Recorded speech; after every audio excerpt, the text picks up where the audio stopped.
Hello students, നമ്മുടെ ആപ്പിൻ്റെ media പ്ലെയറിനെ പറ്റിയിട്ടുള്ള ഒരു ചെറിയ ട്യൂട്ടോറിയൽ വീഡിയോ ആണിത്. നമ്മൾ ഏതെങ്കിലും ഒരു വീഡിയോ സെലക്ട് ചെയ്ത് കഴിഞ്ഞിട്ട് നമ്മുടെ സ്ക്രീനിൽ ജസ്റ്റ് ഒന്ന് ടാപ്പ് ചെയ്ത് കഴിയുമ്പോൾ നമുക്ക് കുറച്ച് ഓപ്ഷൻസ് കാണാനായിട്ട് സാധിക്കും. അതിൽ റൈറ്റ് സൈഡിലെ 10 എന്നുള്ള ഓപ്ഷൻ ക്ലിക്ക് ചെയ്ത് കഴിയുമ്പോൾ നമ്മുടെ വീഡിയോ 10 സെക്കൻഡ്സ് ഫോർവേഡ് ആകും. അതേപോലെ തന്നെ ലെഫ്റ്റ് സൈഡിലുള്ള ബട്ടണാണ് നിങ്ങൾ ക്ലിക്ക് ചെയ്യുന്നതെന്നുണ്ടെങ്കിൽ അവിടെ 10 സെക്കൻഡ്സ് വീഡിയോ ബാക്ക്വേർഡായിട്ട് പ്ലേ ചെയ്യാനായിട്ട് തുടങ്ങും. ഇനി നിങ്ങൾക്ക് പെട്ടെന്ന് തന്നെ ഏതെങ്കിലും പർട്ടിക്കുലർ പോർഷനിലേക്ക് എത്തണമെന്നുണ്ടെങ്കിൽ താഴത്തെ സീക്ക് ബാർ യൂസ് ചെയ്യാവുന്നതാണ്. അതേപോലെ തന്നെ നമ്മുടെ ടോപ്പ് റൈറ്റ് കോർണറിൽ സെറ്റിംഗ്സിൻ്റെ ഒരു ഐക്കൺ ഉണ്ടാവും.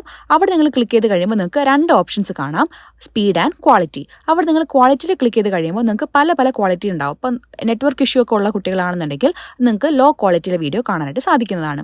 ഇനി അതേപോലെ തന്നെ സ്പീഡ് എന്നുള്ള ഓപ്ഷൻ ക്ലിക്ക് ചെയ്ത് കഴിയുമ്പോൾ നിങ്ങൾക്ക് പല സ്പീഡിൽ ആ വീഡിയോ പ്ലേ ചെയ്യാവുന്നതാണ്. അതായത് ഇപ്പോൾ നിങ്ങൾക്ക് ഒരു റിവിഷനാണ് നിങ്ങൾ ഉദ്ദേശിക്കുന്നതെങ്കിൽ ഒരു 2x സ്പീഡിലൊക്കെ ഇട്ട് നമുക്ക് പെട്ടെന്ന് തന്നെ വീഡിയോ കണ്ടു തീർക്കാവുന്നതാണ്. ഇനി അതേപോലെ തന്നെ നമ്മൾ 0.5x ആണ് സെലക്ട് ചെയ്യുന്നതെങ്കിൽ നമ്മുടെ നോർമൽ സ്പീഡിനെക്കാട്ടിലും കുറച്ചുകൂടെ പതിയായിരിക്കും ആ വീഡിയോ പ്ലേ ആവുന്നത്. താങ്ക്